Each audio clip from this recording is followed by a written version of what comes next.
Angiqeda isikole ngo-2017. Ngangishaya physics. Wasiqeda emakhaya ngithi? Yeah, ngiqeda emakhaya. Okay, okay. Ngishaya physics.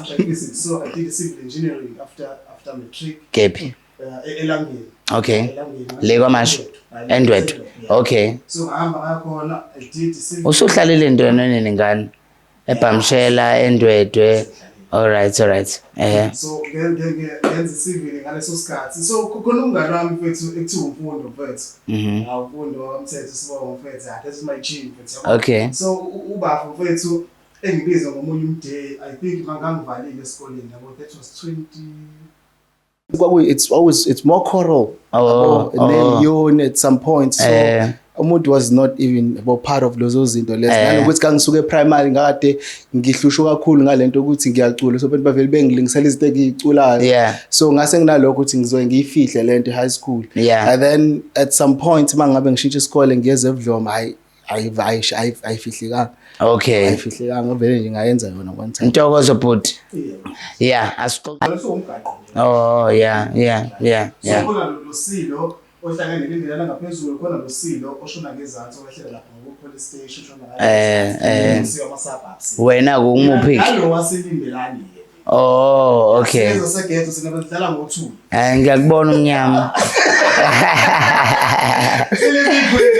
Ngiyabona umnyama ukuthi hayi phela abaselindelana bamnyama kanjani phela abashuthe nayibo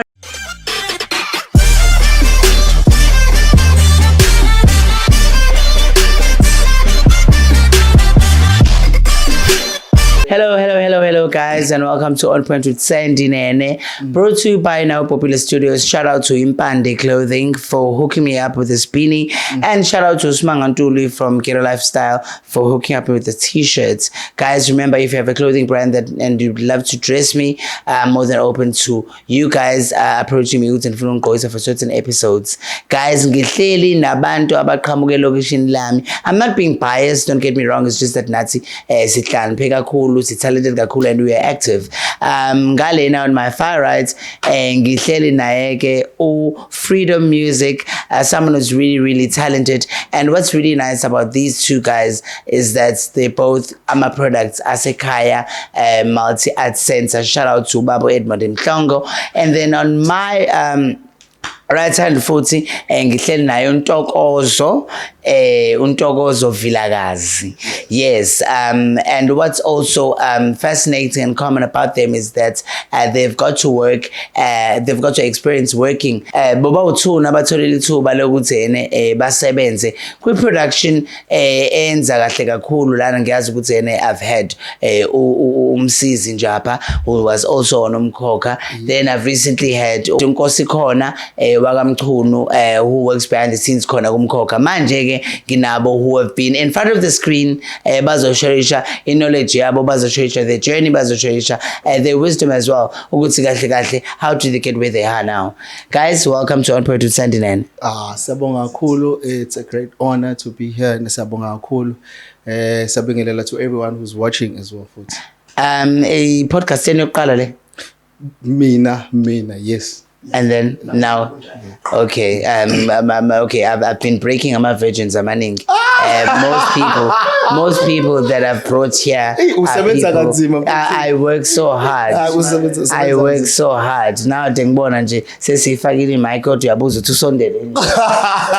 So sophisticated as like that. At least umuntu has been broken, eh? Yeah. I know that you guys are both from Ntuzuma. Yes. You are from Ntuzuma, yes. Richmond Farm.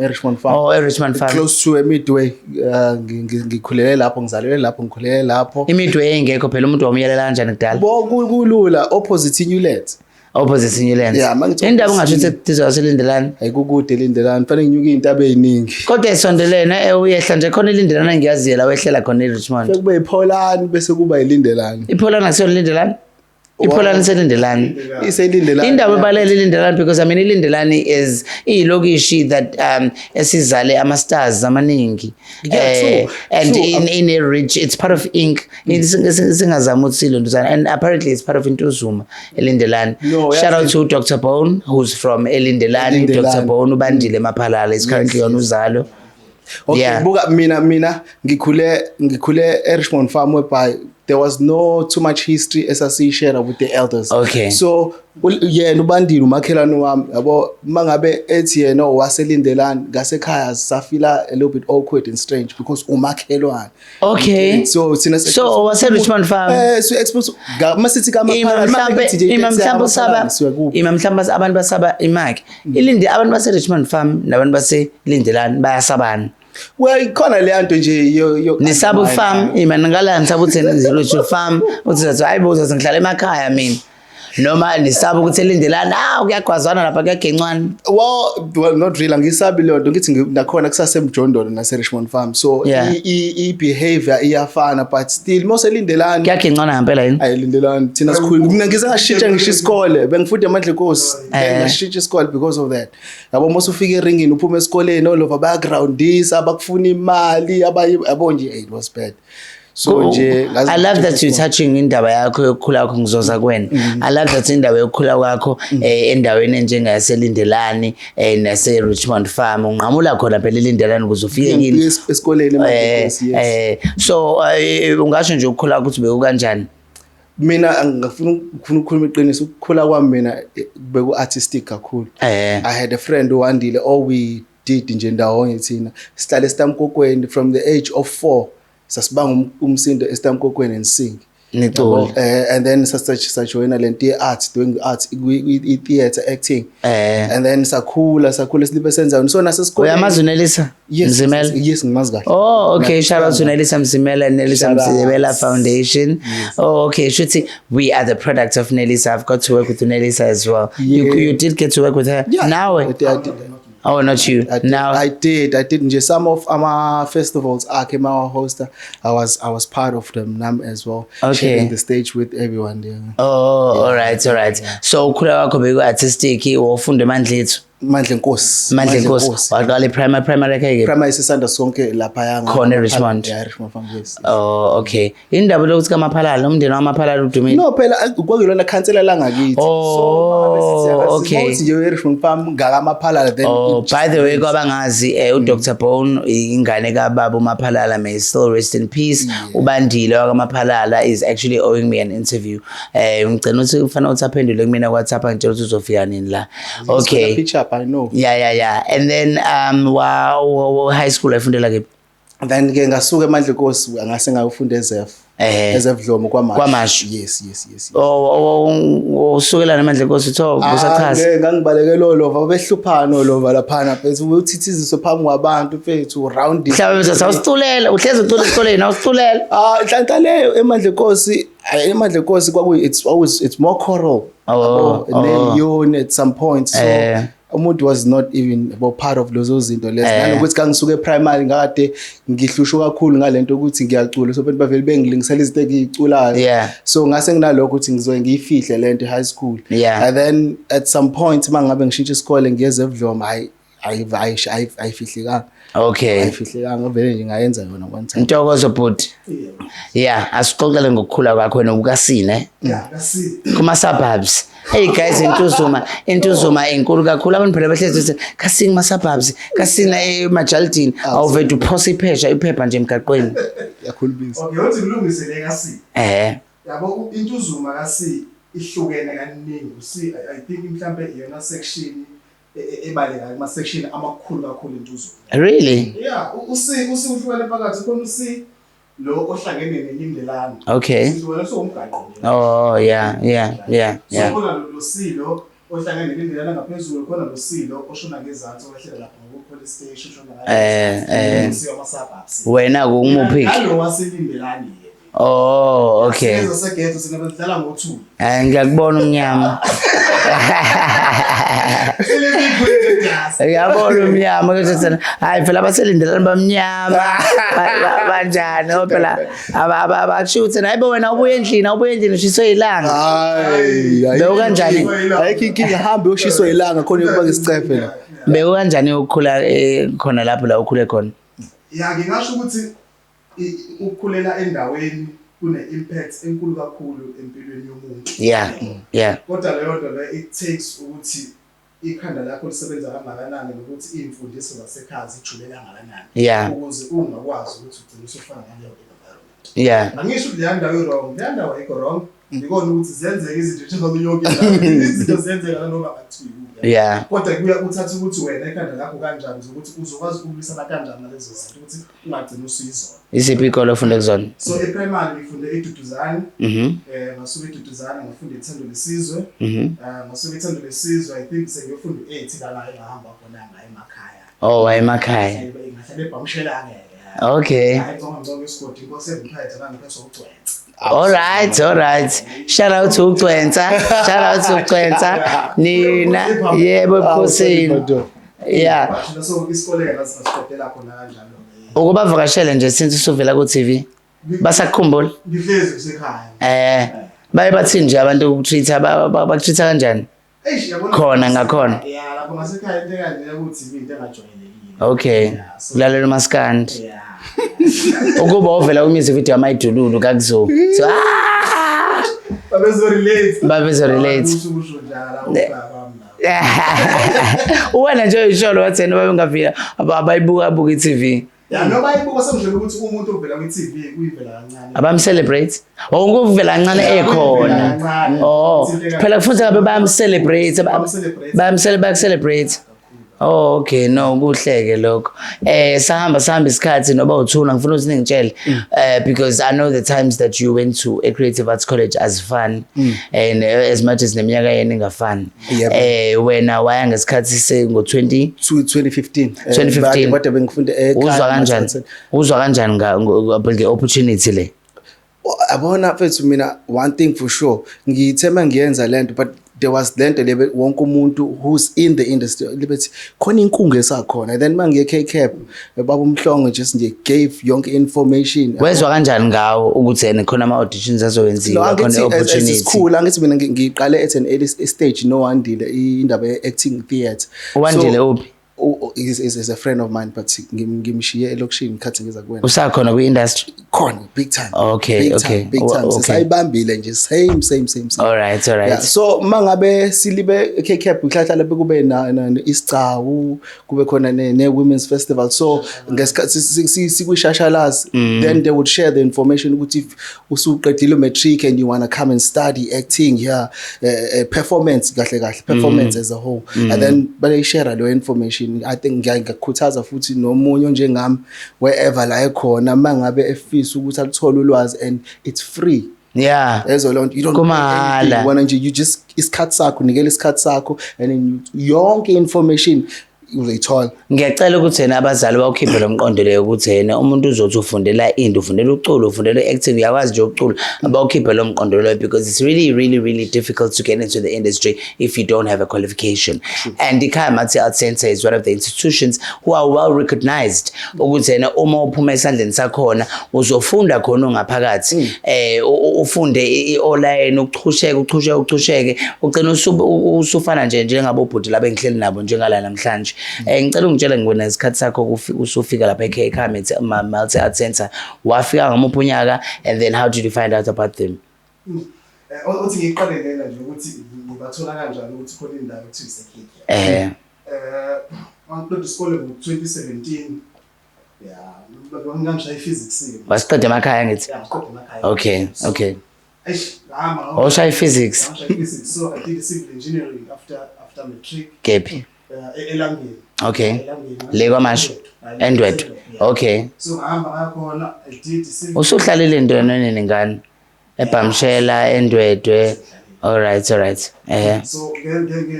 civil ngaleso sikhathi. So khona umngane wami mfethu ekuthiwa umfundo mfethu.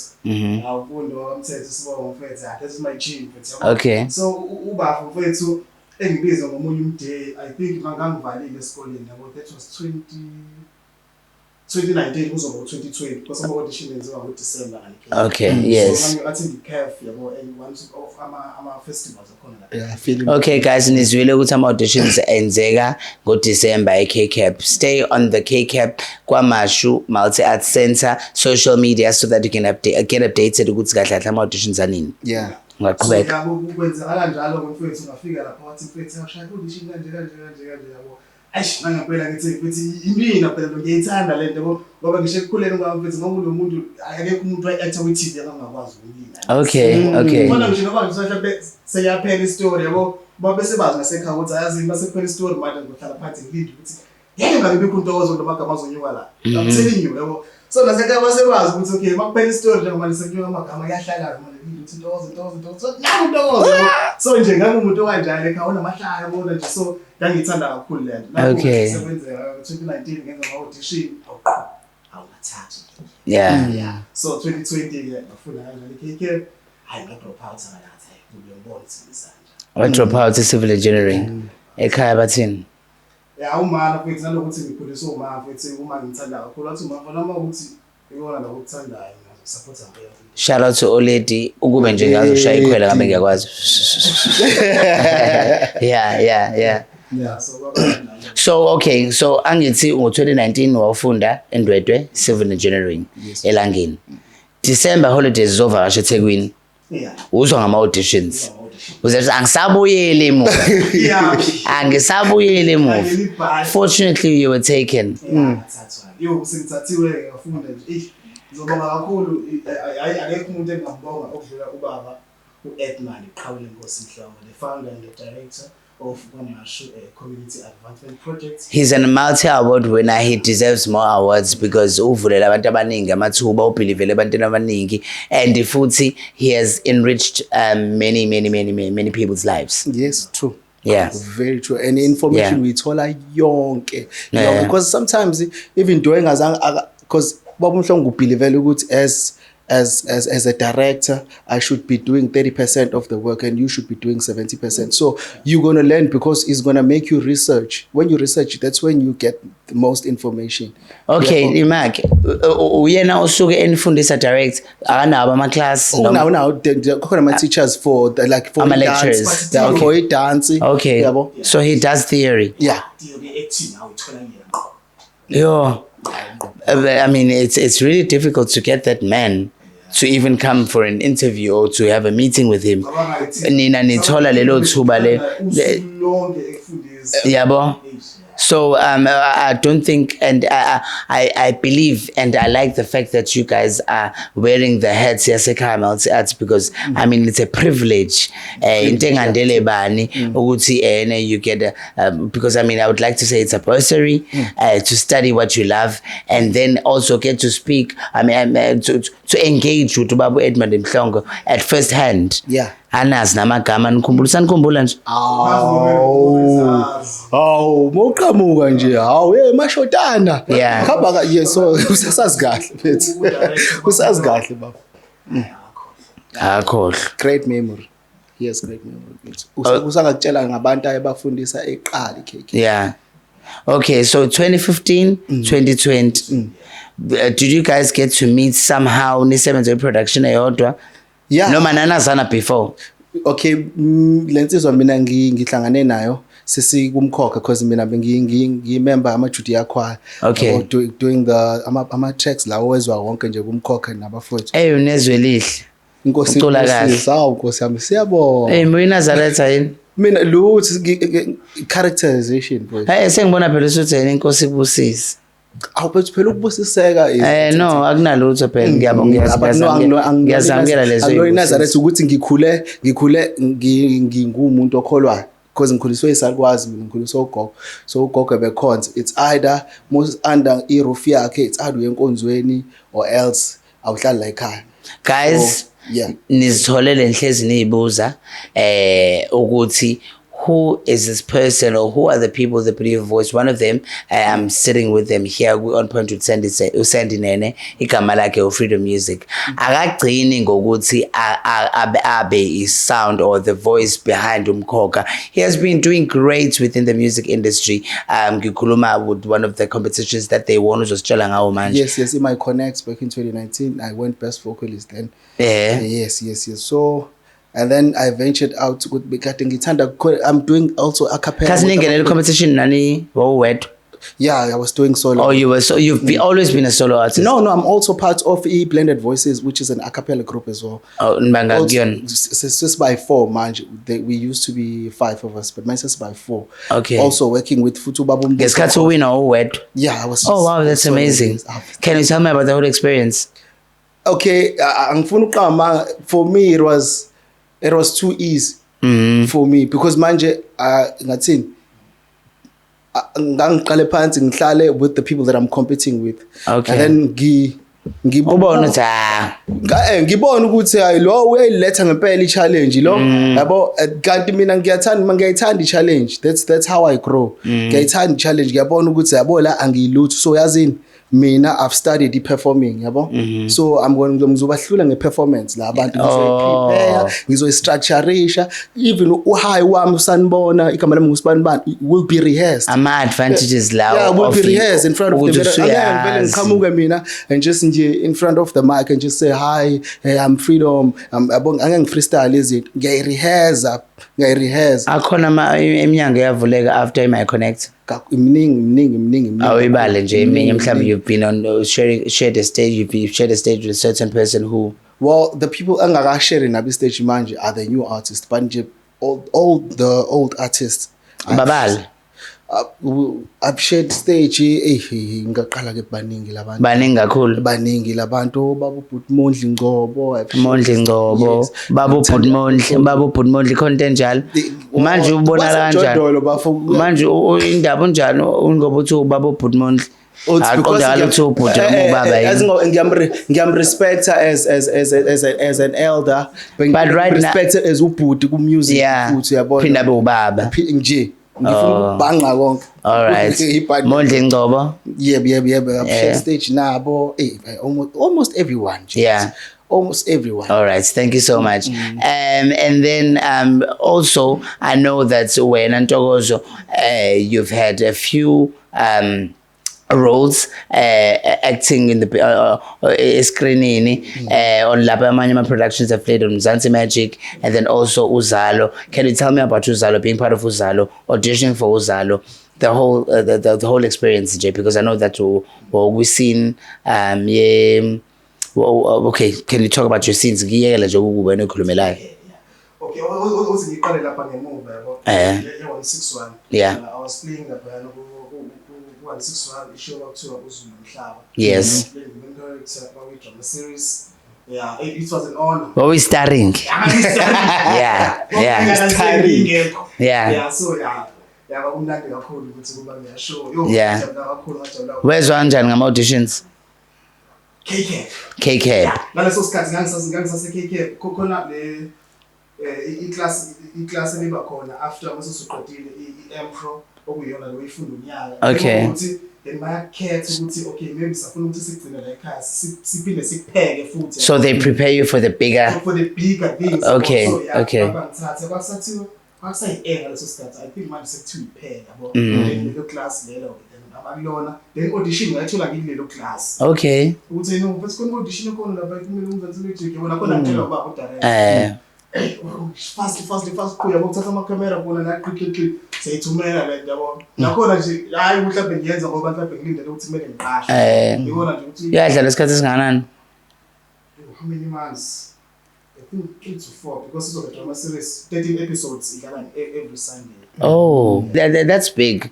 Can you tell me about the fame that got you, especially in Ngakini? Were people noticing that this is what you do? Because ngiyazi ukuthi phela abanye abantu phela mfethu yazi ukuthi babone ngathi indaba zo DStv indaba ze-game abakhokhela DStv, not many people bakhokhela DStv lo kwazi ukuvula 161 yabo. Ngiyakuthola le fame mfethu ngisho ukuthi ngaba nenhlanhla kakhulu ukuthi ngihlangane ngi-act nabantu asebebadala kakhulu uZulu Mhlaba engikhule ngibabuka on screen ngisayingane ngisakhula yabo. So it was a privilege kumina ukuthi ngibona sengi-act nalabo bantu example nje ubaba Ernest Ndlovu owayedlala uMbebedla kuSibani. Yes. So share ama scenes naye ngihlala naye. Yes. Umam Ayanda Boroto. Yes. Umam Counting mfethu umam Phumzile Mlangeni. Yabo babe baningi mfethu so ibona abantu abangifundisa mfethu ukuthi kahle kahle Ngongabuye ushona le uthatha iscript uthi. Phinde futhi ubuyele. Bangenze kanjalo I think bangifundise kahle. Yeah. Asengificanga leso sikhathi. Yeah. So besides the fame, because what I also want you guys to understand and learn is that okay, as much as you can be in a production that's really big, but also making money is also up to you. Where you're making extra money, trying to get bookings for you to come as an to my appearances, none. Noma, the money that you were making was from the production. They orients kuphela.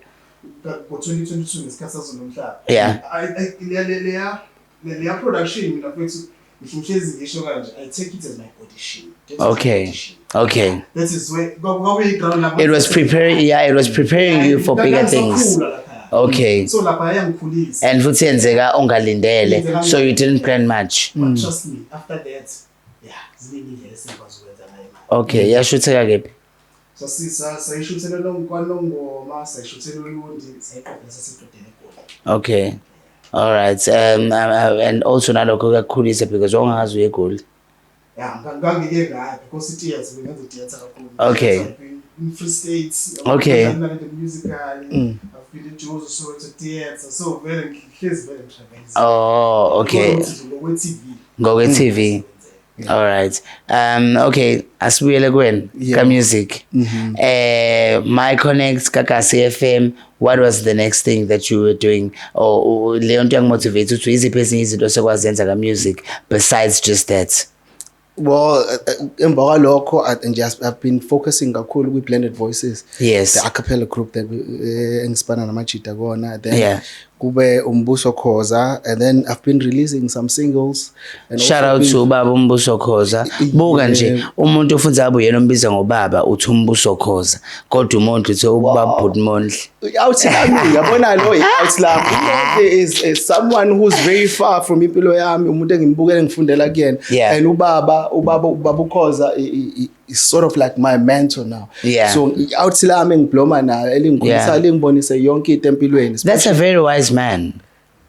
Absolutely. Yeah, he's a very wise man. Absolutely. Yeah. Absolutely. Like he's incredible. But there's no moment I spend naye and ungafundi lutho. Wahlangana naye kanjani? Well, through Blended Voices sike sacula iculo nabafuthi kanti abantu abaningi bazoluthanda. And then ubaba Khoza lamthinta enhlizweni wathi nje ngiyafuna ukubona leza insizwa ngifuna ukuyikhulisa. Wayibona iphi video? Yes, kwakuyi-video. I think kuzalo season 8 Prison Scenes. We were doing lonto nobaba uPatrick Shaya before adlule emhlabeni. May his soul rest in peace. Yeah. So ngesikhathi senza lawo ma scenes, and then mangabe sifudumeza ama voice, we were just singing nje kanti someone on set is capturing a video. Oh. And then your video just nje trended, and then ubaba Khoza wayithola kanjalo, and then wasifuna uzosithola, and even manje ngiyangitshela ukubra wami. All right. Bra wami. Okay, and then can you tell me about izinto ezimbalwa osuyifundile ngobaba Umbuso Khoza that you don't think abantu bayazazi? Abonto esengiyifundile kusemqoka kakhulu to know yourself. Kubalekile ukusazi. Kusemqoka kakhulu to know yourself. Kusemqoka kakhulu to think for others more than you think for yourself. Yabo Khoza every time mangabe nje eyojika ekhaya edladleni siqala ka macro. Yes. Buy groceries. Yes. Not just ukuthi ukuthengela abantu basekhaya egcekeni. He knows ukuthi mayefika kuzofika omakhelwane, kuzofika obani, and they will come here and have a feast. Uyabona. That's amazing. He's great, bro. That's amazing. That's amazing. He's great. Uyalula isandla. Yeah, bro. Umuntu okwazi ukuthi mina he's never seen me before kodwa ukwazi ukuthi hey thatha imoto yami ngizoyibona after 2 weeks. Oh wow. Uyayizolonto le drive around with unika wena kubo wena oyiphulelayo ukuthi umuntu akutrust. You get it. Okay. So he's great, bro. Okay. He's great, and he's a very great teacher as well. Shout out to also Ichadu Le Africa. He's also working with Ichadu Le Africa. Okay. Amahubo, we're learning Amahubo manje namajiti Blended Voices. Okay. We're learning Amahubo. Mina ke angikwazi ukuhlala ngaculi. Even now as we are talking, at some point I'm singing while you guys are talking. So which is why now I decided to just go back on studio. I'm gonna drop a single mhla 6 December. It's coming out. Igama layo Enhlizweni. It's a solo project. Solo project. I want you to tell me more about that. Okay, Let's talk about you. The next project production that you shot after. Okay. Nakhona wezwa kanjani ngama audition? Njengoba ngishilo ekuqaleni ukuthi uZulu Nomhlaba audition. Yes. So lokho kunye sokulula kakhulu. Okay, so now now people have seen you on screen. They know your work. Akusafani nesiqala. Okay, yeah. So ukuthola kwami igigi yokuzalwa kwase sebekhona kuphethe ngokonto ephumile kanje kanje. Ngoba phela niyatshelana nani ndawonye. Trust me, it's ngeke singatshelana. Yeah. Nami kuthiwa ngiyasebenza bese mhlawumbe ngisebenza ngikampani lithize mhlawumbe yesisayisayo. Yeah. Ukuthi ngivela amathuba ngiyakutshela futhi sami nganami nazi khona umuntu uyaqashwa lapha nakuthina efanayo. All right. Now you get the role. Already uzalo uyalazi. Wonke umuntu uzalo uyalazi. Wonke umuntu uzalo uyalibuka. So now as much as it may look engathi incanyana kunaleya production oyenza kuMzansi Magic, but it's actually bigger because more people are exposed to you. More people get to see you. Nalokuthi mina ubaba uEdmund Mhlongo wangifundisa ukuthi ayikike ncane. Yeah. Ayikike character ncane. Yeah. So once waba nalokho ekhanda lakho wonke umsebenzi uthola uzohlela ebhangela. Tell me about the experience. Uzalo, yeah. So experience yozalo bese akufananga izinto eziningi ngase senginayo clue yazo ukuthi zenzeka kanjani. Yeah. So nje ngidala ngikhulisa kakhulu mfethu ngakhula kakhulu. Okunye mfethu character yami kuzalo yayifa mfethu. Hayi ukuthi yayifa, iyafa. Okay. Yafa bayibulala. I think maybe ngoba amakhono amancane bayibulala. Oh, okay. Yeah, but kodwa ngoNkulunkulu nokuthi bawuthanda umsebenzi wami bayibuyisa. Bayibuyisa. Yeah, bayibuyisa sibuyile nje ngathi. Oh, all right. Oh, all right. Yo, abantu bahlezi besho bethi na lapha kuzalo khuleka washona uzophinda ubuye. Well, it depends with storyline, I would say. Yeah. Okay, let's speak about your upcoming single. Who did you work with? Ngispane, okay, I have khona umngani wami ongikhulisile in the industry back ngesikhathi sisakhula senza le 30 years igama lakho Nhlanhla. He's a beautiful he plays guitar. Manje ke Mark ngicela ukukhatha wena kule a cappella group, you the Beyonce of the group. Not really. When you lead. Cabanga ngichaza ukuthi uyi-lead, ngichaza ukuthi nje wena i-star. Not at all, cabanga ngicula i-bass cabanga. Really? Cabanga. Okay, so so is it because bavila lapha laba abanye? Well, I wouldn't say ngishilo mina after 2 seconds usuxoxa when I'm singing, so I'm always singing, so I want to be singing all the time, so I can't wait ukuthi sohlangane Reza Ntambama for me to say. You can't wait for them to come and come up with an idea ukuthi keep it single when keep it single.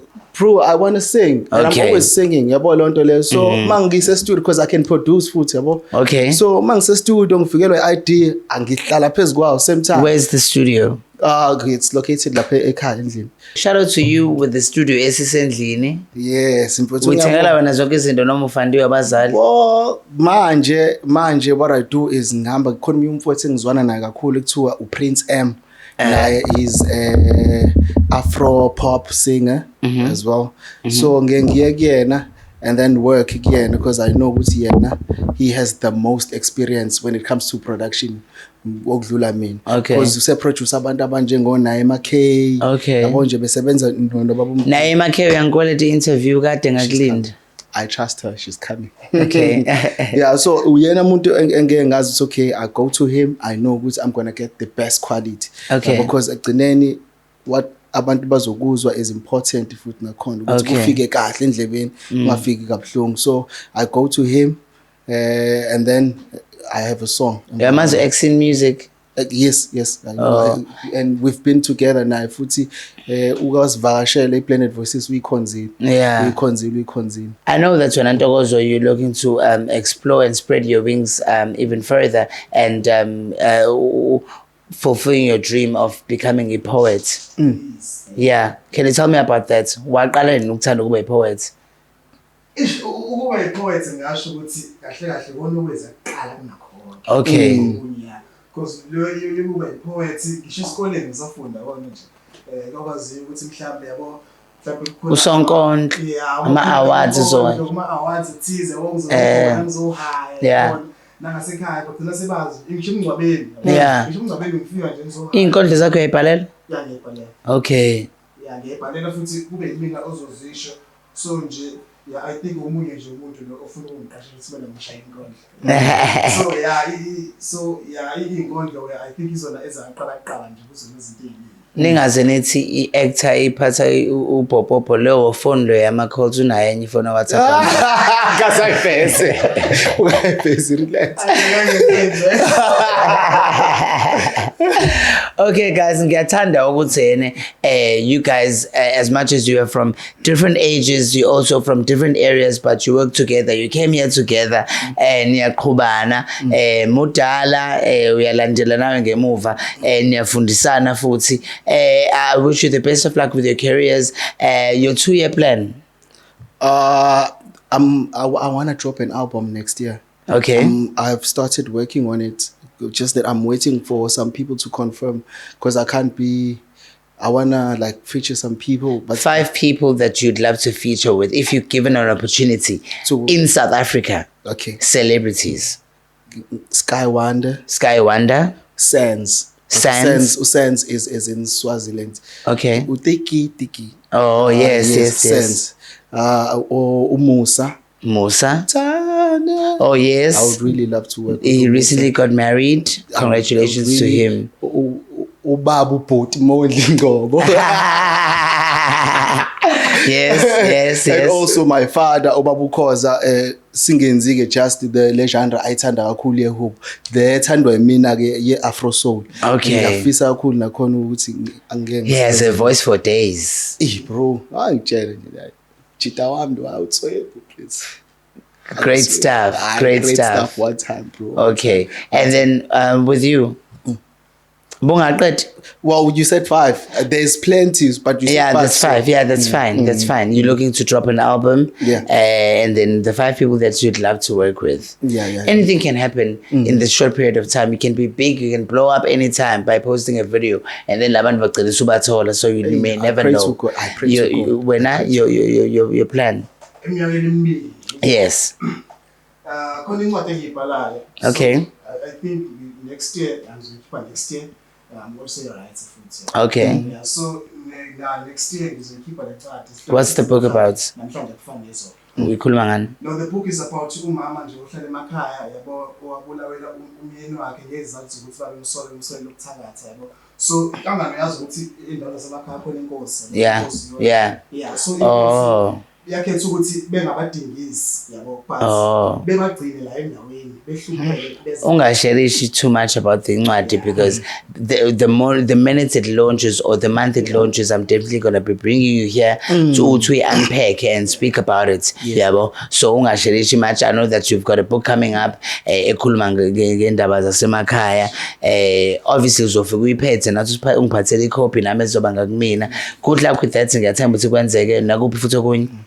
Yeah, okwesibili okulandelayo ngizo-interna njengamanje kwi-directing kwamanye ama-productions engenza ngiwasho namagama. Okay. Yeah, so well done on that. Yeah, okunye engilindele kakhulu lokho ukuthi to direct because angiyiboni ngi-act nje kuphela just acting. Yeah. Ngibona ngenza ezinye izinto kukhona kodwa kuyona le industry. Ubani, can you name 5 actors that you wish to share a scene with?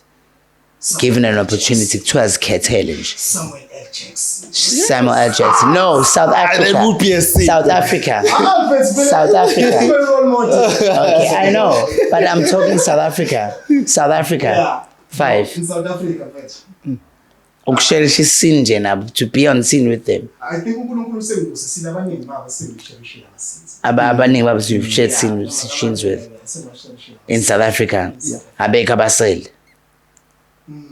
Bakhona basel. Okay. Cindy Dlatu. Yes, Cindy Dlatu. Cindy Dlatu, I know ukuthi sikusamele ukuthi ngishare scene. Yes. owesibili umama okade edlala uMangcobo umzalo. Oh, Don. Don Sandeka King. Yes. Ngiyafisa kakhulu ukuthi ngisebenze naye. Yes. Manje sekuzoba kade ukhuluma ngobhuti omdala wakaMakhoba Sibongo. Yes. Mondli Makhoba. Yeah, manje sekuzoba ayo ibona umuntu esawathika ngempela la ukuthi ngidlala amasiko. Yeah, 4. Then number 4 abanye sengidlalile nabo abaningi kakhulu. I think Yeah. ilapho. Ilapho. Yo, siyabonga. Uyakhohlwa. Thinking amagama they escape as you are talking. Yeah. So many. Siyabonga Thwala. Okay, so it's gonna go. So you've had the privilege of sharing with some of the biggest stars in South Africa, ne? Yes. So okay, and then how do we get you on social media? Are you available for bookings? Share shama bookings akho, share shama bookings at Blended Voices, and iziphi amanye services akho? Do you go out to emceeing my gigs? Are you open for my collaborations? Yes, I am open for collabs, and also you can get me on all social media, just Freedom Music, then you'll get me. If ungangitholi kanjalo, search BV_Freedom Music, and then you'll get me. For now, I'm not ready. I'm not open for bookings for now. Why? Well, because I'm trying to first. Ufuna ukuthi uqhamuka ukuthi phu abantu bathuke. Well, I'm slowly. Yeah, well, I'm Awufuna ukugxumela yonke into. exactly. Yonke into uyenza fully ngepace committed, yakho. and now I'm starting to getting a team who's gonna work on my things.